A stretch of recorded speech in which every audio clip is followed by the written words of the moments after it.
Hello, എല്ലാവർക്കും നമസ്കാരം.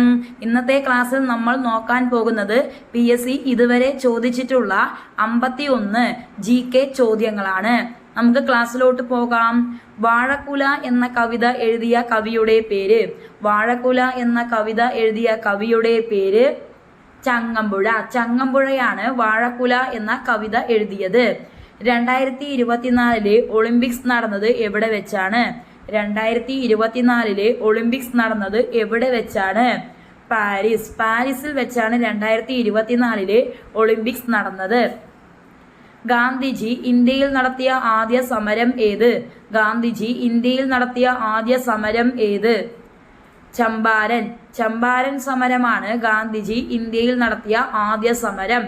ലോകത്തിലെ ആദ്യത്തെ താളിയോല മ്യൂസിയം ഇന്ത്യയിൽ ഏത് സംസ്ഥാനത്താണ് സ്ഥിതി ചെയ്യുന്നത്? ലോകത്തിലെ ആദ്യത്തെ താളിയോല മ്യൂസിയം ഇന്ത്യയിൽ ഏത് സംസ്ഥാനത്താണ് സ്ഥിതി ചെയ്യുന്നത്? കേരളത്തിലാണ് ലോകത്തിലെ ആദ്യത്തെ താളിയോല മ്യൂസിയം ഇന്ത്യയിൽ സ്ഥിതി ചെയ്യുന്നത്. പഴശ്ശി രാജാവിന്റെ ജീവിതത്തെ ഇതിവൃത്തമാക്കി കേരളസിംഹം എന്ന ചരിത്ര നോവൽ രചിച്ചതാര്? പഴശ്ശി രാജാവിന്റെ ജീവിതത്തെ ഇതിവൃത്തമാക്കി കേരളസിംഹം എന്ന ചരിത്ര നോവൽ രചിച്ചതാര്? സർദാർ KM പണിക്കർ. സർദാർ KM പണിക്കറാണ് പഴശ്ശിരാജാവിന്റെ ജീവിതത്തെ ഇതിവൃത്തമാക്കി കേരളസിംഹം എന്ന ചരിത്ര നോവൽ രചിച്ചത്. താഴെ കൊടുത്തിരിക്കുന്ന സംസ്ഥാനങ്ങളിൽ ഏറ്റവും കൂടുതൽ നാഗരിക ജനസംഖ്യയുള്ള സംസ്ഥാനം ഏത്? താഴെ കൊടുത്തിരിക്കുന്ന സംസ്ഥാനങ്ങളിൽ ഏറ്റവും കൂടുതൽ നാഗരിക ജനസംഖ്യയുള്ള സംസ്ഥാനം ഏത്? മഹാരാഷ്ട്രയാണ് ചുവടെ തന്നിരിക്കുന്ന സംസ്ഥാനങ്ങളിൽ ഏറ്റവും കൂടുതൽ നാഗരിക ജനസംഖ്യയുള്ള സംസ്ഥാനം. ചുവടെ കൊടുത്തിരിക്കുന്നവയിൽ ഹരിതഗൃഹവാതകം അല്ലാത്തതേത്? ചുവടെ കൊടുത്തിരിക്കുന്നവയിൽ ഹരിതഗൃഹവാതകം അല്ലാത്തതേത്? നൈട്രജനാണ് ഹരിതഗൃഹവാതകം അല്ലാത്തത്. കാർബൺ ഡയോക്സൈഡ്, മീഥേന്, ക്ലോറോഫ്ലോറോ കാർബൺ എല്ലാം ഹരിതഗൃഹവാതകങ്ങളാണ്. വട്ടമേശ സമ്മേളനവുമായി ബന്ധപ്പെട്ട തെറ്റായ പ്രസ്താവനകൾ ഏതെല്ലാം? വട്ടമേശ സമ്മേളനങ്ങൾ അമേരിക്കയിലാണ് നടന്നത്. ആ പ്രസ്താവന തെറ്റാണ്. വട്ടമേശ സമ്മേളനങ്ങൾ അമേരിക്കയിലാണ് നടന്നത് എന്ന് പറഞ്ഞ പ്രസ്താവന തെറ്റാണ്. ഗാന്ധിജി 2ാം വട്ടമേശ സമ്മേളനത്തിൽ പങ്കെടുത്തു. ആ പ്രസ്താവന ശരിയാണ്. ഗാന്ധിജി 2ാം വട്ടമേശ സമ്മേളനത്തിൽ പങ്കെടുത്തു എന്ന് പറഞ്ഞ പ്രസ്താവന ശരിയാണ്. 1931 3ാം വട്ടമേശ സമ്മേളനം നടന്നത്. 1931 3ാം വട്ടമേശ സമ്മേളനം നടന്നത്. ആ പ്രസ്താവന തെറ്റാണ്. സരോജിനി നായിഡു 2ാം വട്ടമേശ സമ്മേളനത്തിൽ പങ്കെടുത്തു. സരോജിനി നായിഡു 2ാം വട്ടമേശ സമ്മേളനത്തിൽ പങ്കെടുത്തു. പ്രസ്താവന ശരിയാണ്. അപ്പൊ തെറ്റായ പ്രസ്താവനകൾ 1ഉം 3ഉമാണ്. ഓപ്ഷൻ ഡി ആണ്. 1ഉം 3ഉമാണ് തെറ്റായ പ്രസ്താവനകൾ. തെളിഞ്ഞ ആകാശമുള്ള രാത്രികളിൽ മേഘാവൃതമായ രാത്രികളേക്കാൾ കൂടുതൽ തണുപ്പ് തോന്നാൻ കാരണം? തെളിഞ്ഞ ആകാശമുള്ള രാത്രികളിൽ മേഘാവൃതമായ രാത്രികളേക്കാൾ കൂടുതൽ തണുപ്പ് തോന്നാൻ കാരണം ഭൗമതാപ വികിരണമാണ് തെളിഞ്ഞ ആകാശമുള്ള രാത്രികളിൽ മേഘാവൃതമായ രാത്രികളേക്കാൾ കൂടുതൽ തണുപ്പ് തോന്നാൻ കാരണം. പഞ്ചായത്ത് രാജിന് ഭരണഘടനാ അംഗീകാരം നൽകാൻ ശുപാർശ ചെയ്ത കമ്മിറ്റി. പഞ്ചായത്ത് രാജിന് ഭരണഘടനാ അംഗീകാരം നൽകാൻ ശുപാർശ ചെയ്ത committee PK Thungon committee. PK Thungon കമ്മിറ്റിയാണ് പഞ്ചായത്ത് രാജിന് ഭരണഘടനാ അംഗീകാരം നൽകാൻ ശുപാർശ ചെയ്ത കമ്മിറ്റി. സെൻസസ് ഏതിൽ ഉൾപ്പെടുന്നു? യൂണിയൻ ലിസ്റ്റിലാണ് സെൻസസ് ഉൾപ്പെടുന്നത്. കരുതൽ തടങ്കലിനെ കുറിച്ച് പ്രതിപാദിക്കുന്ന വകുപ്പ് ആർട്ടിക്കിൾ 22. ആർട്ടിക്കിൾ 22 കരുതൽ തടങ്കലിനെ കുറിച്ച് പ്രതിപാദിക്കുന്ന വകുപ്പ്. ഇന്ത്യയിലെ ആദ്യ മുഖ്യ തെരഞ്ഞെടുപ്പ് കമ്മീഷണർ സുകുമാർ സെന്നാണ് ഇന്ത്യയിലെ ആദ്യ മുഖ്യ തെരഞ്ഞെടുപ്പ് കമ്മീഷണർ. ഇന്ത്യയിലെ ആദ്യ ഭരണഘടനാ സാക്ഷര ജില്ല കൊല്ലമാണ് ഇന്ത്യയിലെ ആദ്യ ഭരണഘടനാ സാക്ഷര ജില്ല. കേരള സംസ്ഥാന ദുരന്ത നിവാരണ അതോറിറ്റിയുടെ വൈസ് ചെയർമാൻ. കേരള സംസ്ഥാന ദുരന്ത നിവാരണ അതോറിറ്റിയുടെ വൈസ് ചെയർമാൻ. റവന്യൂ മന്ത്രിയാണ് കേരള സംസ്ഥാന ദുരന്ത നിവാരണ അതോറിറ്റിയുടെ വൈസ് ചെയർമാൻ. ഭൈരവി കോലം ഏത് കലയുമായി ബന്ധപ്പെട്ടിരിക്കുന്നു? ഭൈരവി കോലം ഏത് കലയുമായി ബന്ധപ്പെട്ടിരിക്കുന്നു? പടയണി കലയുമായിട്ടാണ് ഭൈരവി കോലം ബന്ധപ്പെട്ടിരിക്കുന്നത്. പുറംവാങ്ങൽ താഴെ പറയുന്നവയിൽ ഏതുമായി ബന്ധപ്പെട്ടിരിക്കുന്നു? പുറംവാങ്ങൽ താഴെ പറയുന്നവയിൽ ഏതുമായി ബന്ധപ്പെട്ടിരിക്കുന്നു? ആഗോളവൽക്കരണമായിട്ടാണ് പുറംവാങ്ങൽ ബന്ധപ്പെട്ടിരിക്കുന്നത്. ഹിപ്പോകാമ്പസ് എന്ന ശരീരഭാഗം ഏത് അവയവത്തിലാണ് കാണുന്നത്?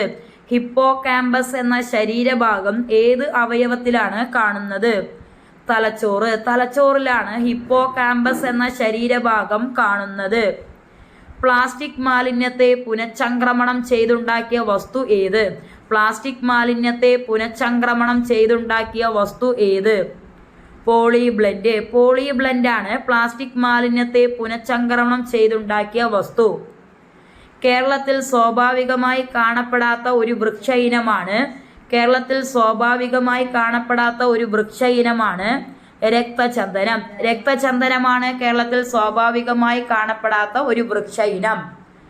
വനങ്ങളുടെയും വന്യജീവികളുടെയും സംരക്ഷണം പൗരന്റെ അടിസ്ഥാന കടമയാണെന്ന് വ്യക്തമാക്കുന്ന ഭരണഘടനയിലെ ആർട്ടിക്കിൾ ഏത്? വനങ്ങളുടെയും വന്യജീവികളുടെയും സംരക്ഷണം പൗരന്റെ അടിസ്ഥാന കടമയാണെന്ന് വ്യക്തമാക്കുന്ന ഭരണഘടനയിലെ ആർട്ടിക്കിൾ ഏത്? 51A ആണ് വനങ്ങളുടെയും വന്യജീവികളുടെയും സംരക്ഷണം പൗരന്റെ അടിസ്ഥാന കടമയാണെന്ന് വ്യക്തമാക്കുന്ന ഭരണഘടനയിലെ ആർട്ടിക്കിള്. താഴെ കൊടുത്തിരിക്കുന്നവയിൽ പ്രത്യക്ഷ നികുതി ഏത്?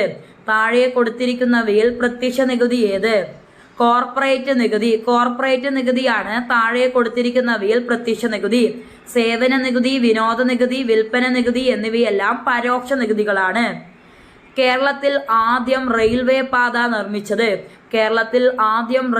പാത നിർമ്മിച്ചത് ബ്രിട്ടീഷുകാരാണ് കേരളത്തിൽ ആദ്യം റെയിൽവേ പാത നിർമ്മിച്ചത്. ആരുടെ ജന്മദിനമാണ് ദേശീയ ഏകതാ ദിവസമായി ആചരിക്കുന്നത്? സർദാർ വല്ലഭായ് പട്ടേലിന്റെ ജന്മദിനമാണ് ദേശീയ ഏകതാ ദിവസമായി ആചരിക്കുന്നത്. ലോകത്തിലെ ഏറ്റവും വലിയ ലാവാ പീഠഭൂമി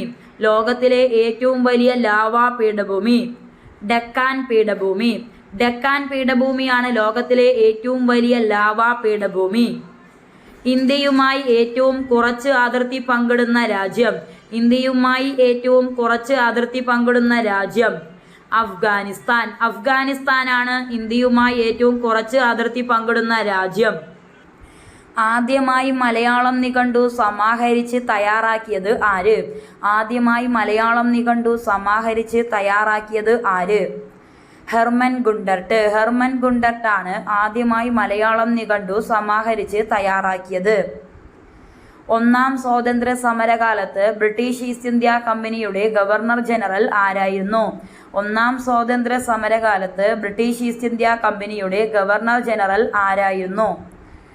കാനിങ് പ്രഭുവാണ് ഒന്നാം സ്വാതന്ത്ര്യ സമരകാലത്ത് ബ്രിട്ടീഷ് ഈസ്റ്റ് ഇന്ത്യ കമ്പനിയുടെ ഗവർണർ ജനറൽ. ഏറ്റവും കൂടുതൽ സജീവ അഗ്നിപർവ്വതങ്ങൾ ഉള്ളത് ഏത് സമുദ്രത്തിലാണ്?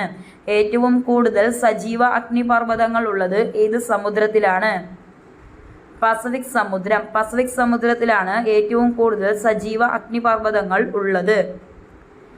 പെട്രോഗ്രാഡിലെ തൊഴിലാളികൾ വിന്റർ പാലസിലേക്ക് നടത്തിയ മാർച്ചിന് നേരെ പട്ടാളക്കാർ വെടിയുതിർക്കുകയും 100-ലധികം കർഷകരുടെയും തൊഴിലാളികളും കൊല്ലപ്പെടുകയും ചെയ്ത സംഭവത്തിന്റെ പേര്?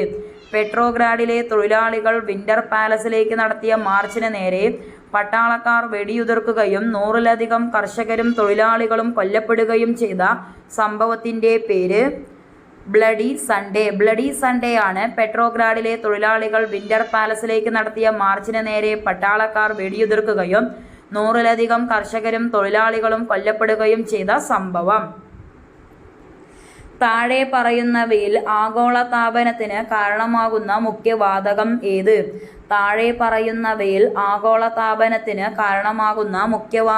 ഏത്? കാർബൺ ഡയോക്സൈഡ് ആണ് ആഗോളതാപനത്തിന് കാരണമാകുന്ന മുഖ്യവാതകം. സംസ്ഥാന മനുഷ്യാവകാശ കമ്മീഷന്റെ അംഗസംഖ്യ. സംസ്ഥാന മനുഷ്യാവകാശ കമ്മീഷന്റെ അംഗസംഖ്യ. അധ്യക്ഷനും 2 അംഗങ്ങളും. അധ്യക്ഷനും 2 അംഗങ്ങളും ചേർന്നതാണ് സംസ്ഥാന മനുഷ്യാവകാശ കമ്മീഷന്റെ അംഗസംഖ്യ. ഗവൺമെന്റിന്റെ സേവനങ്ങൾ ജനങ്ങളിലേക്ക് എത്തുന്നത് ആരിലൂടെയാണ്? ഗവൺമെന്റിന്റെ സേവനങ്ങൾ ജനങ്ങളിലേക്ക് എത്തുന്നത് ആരിലൂടെയാണ്? ഉദ്യോഗസ്ഥ വൃന്ദം. ഉദ്യോഗസ്ഥ വൃന്ദത്തിലൂടെയാണ് ഗവൺമെന്റിന്റെ സേവനങ്ങൾ ജനങ്ങളിലേക്ക് എത്തുന്നത്. വോട്ടെടുപ്പ് ആരംഭിക്കുന്നതിന് എത്ര മണിക്കൂർ മുമ്പ് പ്രചരണ പരിപാടികൾ അവസാനിപ്പിക്കണം? വോട്ടെടുപ്പ് ആരംഭിക്കുന്നതിന് എത്ര മണിക്കൂർ മുമ്പ് പ്രചരണ പരിപാടികൾ അവസാനിപ്പിക്കണം? 36 മണിക്കൂർ. 36 മണിക്കൂർ മുമ്പ് തന്നെ വോട്ടെടുപ്പ് ആരംഭിക്കുന്നതിന് 36 മണിക്കൂർ മുമ്പായിട്ട് പ്രചരണ പരിപാടികൾ അവസാനിപ്പിക്കണം.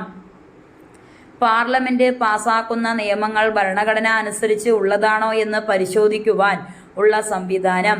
പാർലമെന്റ് പാസാക്കുന്ന നിയമങ്ങൾ ഭരണഘടന അനുസരിച്ച് ഉള്ളതാണോ എന്ന് പരിശോധിക്കുവാൻ ഉള്ള സംവിധാനം. Judicial review. ജുഡീഷ്യൽ റിവ്യൂ ആണ് പാർലമെന്റ് പാസാക്കുന്ന നിയമങ്ങൾ ഭരണഘടന അനുസരിച്ച് ഉള്ളതാണോ എന്ന് പരിശോധിക്കുവാനുള്ള സംവിധാനം. കൺകറന്റ് ലിസ്റ്റിൽ ഉൾപ്പെട്ട വിഷയത്തിൽ കേന്ദ്രവും സംസ്ഥാനവും നിയമം നിർമ്മിച്ചാൽ. കൺകറന്റ് ലിസ്റ്റിൽ ഉൾപ്പെട്ട വിഷയത്തിൽ കേന്ദ്രവും സംസ്ഥാനവും നിയമം നിർമ്മിച്ചാൽ കേന്ദ്രം നിയമം മാത്രം സാധുത ഉള്ളതാകും. കേന്ദ്ര നിയമം മാത്രം സാധുതയുള്ളതാകും. കൺകറന്റ് ലിസ്റ്റിൽ ഉൾപ്പെട്ട വിഷയത്തിൽ കേന്ദ്രവും സംസ്ഥാനവും നിയമം നിർമ്മിച്ചാൽ അതിൽ കേന്ദ്ര നിയമം മാത്രം സാധുത ഉള്ളതാകും. താഴെ പറയുന്നവയിൽ പ്രത്യക്ഷ നികുതിയിൽ ഉൾപ്പെടുന്നത് ഏത്? താഴെ പറയുന്നവയിൽ പ്രത്യക്ഷ നികുതിയിൽ ഉൾപ്പെടുന്നത് ഏത്? വരുമാന നികുതി. വരുമാന നികുതിയാണ് പ്രത്യക്ഷ നികുതിയിൽ ഉൾപ്പെടുന്നത്. വിൽപ്പന നികുതി, സേവന നികുതി, കസ്റ്റംസ് തീരുവ എല്ലാം പരോക്ഷ നികുതികളാണ്. കടൽ ജലത്തിൽ നിന്നും ഉൽപ്പാദിപ്പിക്കപ്പെടുന്ന ലോഹം ഏത്? കടൽ ജലത്തിൽ നിന്നും ഉൽപ്പാദിപ്പിക്കപ്പെടുന്ന ലോഹം ഏത്? മെഗ്നീഷ്യം. മെഗ്നീഷ്യമാണ് കടൽ ജലത്തിൽ നിന്നും ഉൽപ്പാദിക്കപ്പെടുന്ന ലോഹം. കേരളത്തിൽ ആദ്യമായി കോവിഡ്-19 ഒമിക്രോൺ സ്ഥിരീകരിച്ച ജില്ല. കേരളത്തിൽ ആദ്യമായി കോവിഡ്-19 ഒമിക്രോൺ സ്ഥിരീകരിച്ച ജില്ല എറണാകുളം. എറണാകുളം ജില്ലയിലാണ് കേരളത്തിൽ ആദ്യമായിട്ട് കോവിഡ്-19 ഒമിക്രോൺ സ്ഥിരീകരിച്ചത്. ഇന്ത്യൻ നാഷണൽ ആർമി രൂപീകരിച്ചത് ആരാണ്? ഇന്ത്യൻ നാഷണൽ ആർമി രൂപീകരിച്ചത് ആരാണ്? Rash Bihari boss. Rash Bihari boss ആണ് ഇന്ത്യൻ നാഷണൽ ആർമി രൂപീകരിച്ചത്. കേരളത്തിൽ ഏറ്റവും കൂടുതൽ ആദിവാസി ജനസംഖ്യയുള്ള ജില്ല. കേരളത്തിൽ ഏറ്റവും കൂടുതൽ ആദിവാസി ജനസംഖ്യയുള്ള ജില്ല വയനാട്. വയനാടാണ് കേരളത്തിൽ ഏറ്റവും കൂടുതൽ ആദിവാസി ജനസംഖ്യയുള്ള ജില്ല. ജപ്പാൻ റഷ്യയെ ആക്രമിച്ച വർഷം. ജപ്പാൻ റഷ്യയെ ആക്രമിച്ച വർഷം 1906. ജപ്പാൻ റഷ്യയെ ആക്രമിച്ച വർഷം 1906. വിഷവൃക്ഷം എന്ന നോവൽ രചിച്ചത് ആര്? വിഷവൃക്ഷം എന്ന നോവൽ രചിച്ചത് ആര്? ബങ്കിം ചന്ദ്ര ചാറ്റർജി. ബങ്കിം ചന്ദ്ര ചാറ്റർജിയാണ് വിഷവൃക്ഷം എന്ന നോവൽ രചിച്ചത്. ബംഗാളിന്റെ ദുഃഖം എന്നറിയപ്പെടുന്ന നദി ഏത്? ബംഗാളിന്റെ ദുഃഖം എന്നറിയപ്പെടുന്ന നദി ഏത്? ദാമോദർ. ദാമോദർ നദിയാണ് ബംഗാളിന്റെ ദുഃഖം എന്നറിയപ്പെടുന്ന നദി. ഹരിത വിപ്ലവത്തിന്റെ നേട്ടങ്ങളിൽ ഉൾപ്പെടാത്തത് ഏത്? ഹരിത വിപ്ലവത്തിന്റെ നേട്ടങ്ങളിൽ ഉൾപ്പെടാത്തത് ഏത്? ഗോതമ്പ് വിപ്ലവം എന്നറിയപ്പെട്ടു എന്നുള്ളത് ഹരിത വിപ്ലവത്തിന്റെ നേട്ടങ്ങളിൽ ഉൾപ്പെടാത്തതാണ്. ഭക്ഷ്യധാന്യങ്ങളുടെ വില കുറഞ്ഞതും കമ്പോള മിച്ചം വർദ്ധിച്ചതും ഭക്ഷ്യധാന്യങ്ങളുടെ കാര്യത്തിൽ സ്വയം പര്യാപ്തത കൈവരിച്ചതുമെല്ലാം ഹരിത വിപ്ലവത്തിന്റെ നേട്ടങ്ങളിൽ ഉൾപ്പെടുന്നവയാണ്. അന്താരാഷ്ട്ര കടുവാ ദിനമായി ആചരിക്കുന്ന ദിവസം. അന്താരാഷ്ട്ര കടുവാ ദിനമായി ആചരിക്കുന്ന ദിവസം ജൂലൈ 20. ജൂലൈ 20 അന്താരാഷ്ട്ര കടുവാ ദിനമായി ആചരിക്കുന്ന ദിവസം. 1 ലിറ്റർ ലായനിയിൽ അടങ്ങിയിരിക്കുന്ന ലീനത്തിന്റെ മോളുകളുടെ എണ്ണമാണ്. 1 ലിറ്റർ ലായനിയിൽ അടങ്ങിയിരിക്കുന്ന ലീനത്തിന്റെ മോളുകളുടെ എണ്ണമാണ് മൊളാരിറ്റി. മൊളാരിറ്റിയാണ് 1 ലിറ്റർ ലായനിയിൽ അടങ്ങിയിരിക്കുന്ന ലീനത്തിന്റെ മോളുകളുടെ എണ്ണം. 1857 കലാപത്തിന്റെ കേന്ദ്രമായിരുന്ന അവധിന് ഒരു ദിവസം നമ്മുടെ വായിൽ വീഴാൻ പോകുന്ന ചെറി ആയി വിശേഷിപ്പിച്ച ഗവർണർ ജനറൽ. 1857 കലാപത്തിന്റെ കേന്ദ്രമായിരുന്ന അവധിനെ ഒരു ദിവസം നമ്മുടെ വായിൽ വീഴാൻ പോകുന്ന ചെറി ആയി വിശേഷിപ്പിച്ച ഗവർണർ ജനറൽ ഡൽഹൌസി പ്രഭു. ഡൽഹൌസി പ്രഭുവാണ് 1857 കലാപത്തിന്റെ കേന്ദ്രമായിരുന്ന അവധിനെ ഒരു ദിവസം നമ്മുടെ വായിൽ വീഴാൻ പോകുന്ന ചെറി ആയി വിശേഷിപ്പിച്ച ഗവർണർ ജനറൽ. ഭൂമിയിൽ നിന്ന് 50 മുതൽ 80 കിലോമീറ്റർ വരെ ഉയരത്തിൽ വ്യാപിച്ചിരിക്കുന്ന അന്തരീക്ഷ മണ്ഡലം. ഭൂമിയിൽ നിന്ന് 50 മുതൽ 80 കിലോമീറ്റർ വരെ ഉയരത്തിൽ വ്യാപിച്ചിരിക്കുന്ന അന്തരീക്ഷ മണ്ഡലം. മീസോസ്ഫിയർ. മീസോസ്ഫിയർ ആണ് ഭൂമിയിൽ നിന്ന് 50 മുതൽ 80 കിലോമീറ്റർ വരെ ഉയരത്തിൽ വ്യാപിച്ചിരിക്കുന്ന അന്തരീക്ഷ മണ്ഡലം. ഇന്ത്യയിലെ പ്രധാനപ്പെട്ട ആണവോർജ നിലയമായ കൈഗ ഏത് സംസ്ഥാനത്താണ്? ഇന്ത്യയിലെ പ്രധാനപ്പെട്ട ആണവോർജ നിലയമായ കൈഗ ഏത് സംസ്ഥാനത്താണ്? കർണാടക. കർണാടക സംസ്ഥാനത്താണ് ഇന്ത്യയിലെ പ്രധാനപ്പെട്ട ആണവോർജ നിലയമായ കൈഗ സ്ഥിതി ചെയ്യുന്നത്. തമിഴ്നാട്ടിലെ ആദ്യത്തെ ജൈവ വൈവിധ്യ പൈതൃക സൈറ്റായി 2022 പ്രഖ്യാപിച്ച സ്ഥലം ഏത്? തമിഴ്നാട്ടിലെ ആദ്യത്തെ ജൈവ വൈവിധ്യ പൈതൃക സൈറ്റായി 2022 പ്രഖ്യാപിച്ച സ്ഥലം ഏത്? അരിട്ടാപ്പെട്ടി.